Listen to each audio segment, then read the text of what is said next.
quem não faz a menor ideia do que é diversificar, o que é ter uma ação...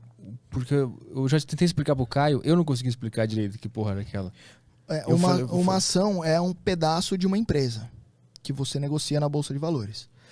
Então, quando as empresas começam a ficar grandes e elas querem captar dinheiro, elas vão para a Bolsa de Valores. Então, elas emitem ações ali e você pode ser sócio delas.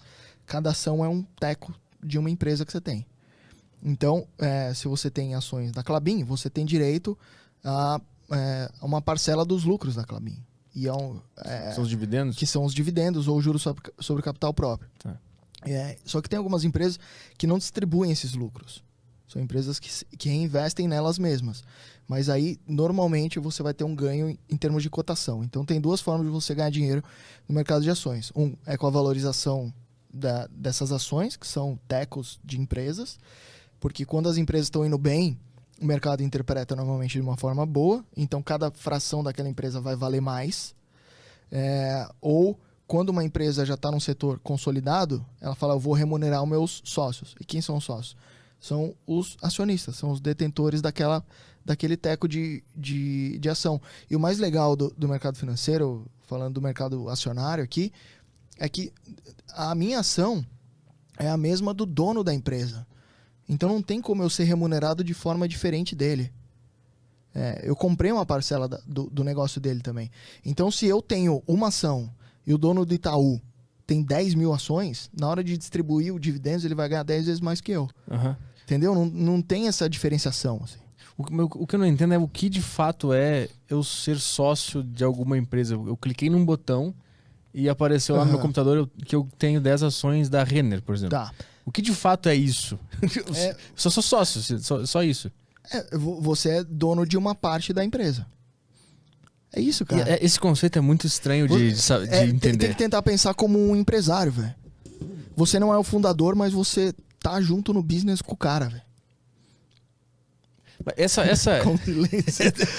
Tem algum barulho de grilo aí? Eu tô pensando... É que assim, vamos voltar alguns passos aqui. As empresas, elas têm duas formas de financiar. Isso que eu puxar. Vai lá. É mais ou menos assim. Você tem uma empresa, sei lá, eu tenho a Inside, uma casa de análise. Aí suponhamos que a gente precisa de dinheiro para fazer um projeto para contratar, sei lá, um marketing do Primo Rico. Queremos ter o Primo Rico como influencer. Suponhamos que a gente não tenha dinheiro para contratar ele. Tem duas formas de você se financiar. Ou você vai no banco e pede um empréstimo, ou você vai numa bolsa de valores, por exemplo, e fala, quem quer ser sócio da Inside? Aí o Petri vai querer ser sócio da Inside e outro bêbado, como é que você chama mesmo? O Caio também, que tá bêbado, fala, eu tô nessa também. E aí eu emito duas ações para vocês e vocês transferem o dinheiro para mim. E uma parte das ações que eu tenho vai para vocês. Então vocês entram no capital social da minha empresa, vocês entram como sócios, porque vocês investiram na minha empresa, vocês precisaram, vocês me deram aquela grana. Então, qual que é a vantagem? A vantagem é que eu não pago juros para você, porque você não é um banco. Você quis entrar como sócio. Se sentar no pepino, você senta junto. Por outro lado, se a gente contratar, por exemplo, o Primo Rico e a Inside bombar, multiplicar por 5, por 6, você vai ser meu sócio. Então eu vou ter que distribuir uma parte desse ganho com você.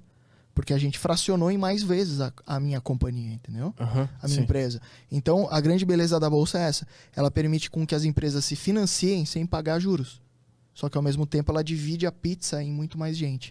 Mas depois dessa primeira emissão, é simples troca de ações, porque a empresa não ganha mais nada, né?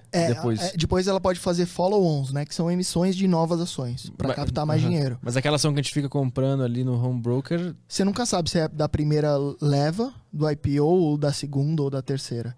Você só sabe em quantas frações está dividida. Então, no caso do exemplo da Insight, por exemplo, aí deu certo, o bagulho deu certo... Eu virei sócio e com o dinheiro que tu pegou, ela bombou pra caralho e ganhou mais dinheiro. As pessoas, psicologicamente falando, elas entendem que aquela empresa vale mais. Sim. E aí eu vou dizer, eu só vendo aqui por tanto. É basicamente esse o jogo. Sim. Eu comprei por 40, eu só vendo por 60, porque a empresa tá bem aqui, ó. A ação é a menor fração de capital de uma empresa.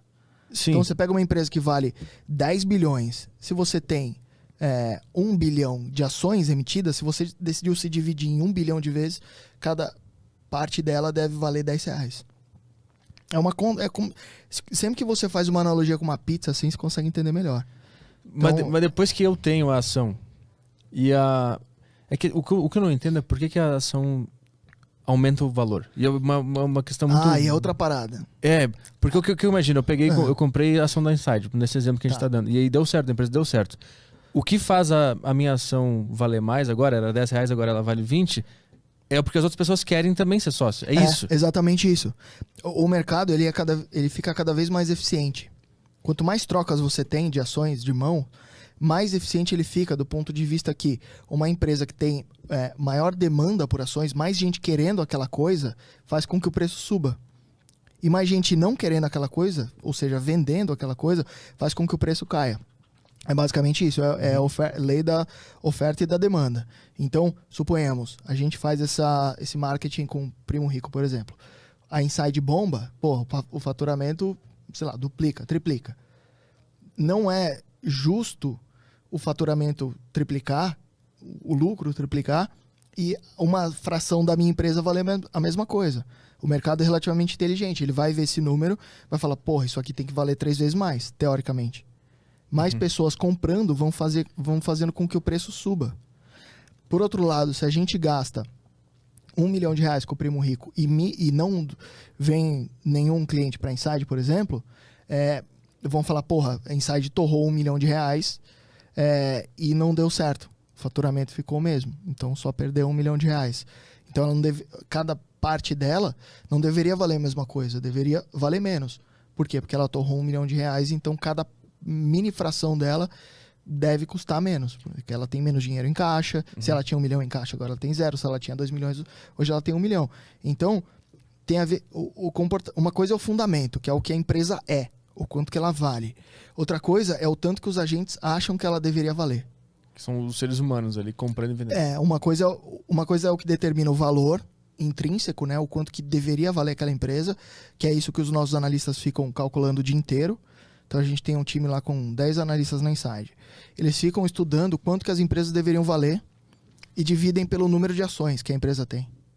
E se chega num preço da ação justo. Por outro lado, a gente compara o preço da ação justo, que é o tanto que os nossos analistas calcularam que deveria valer, com o preço atual. Então, se o preço atual está abaixo do quanto que eles deveriam valer, a gente emite uma recomendação de compra.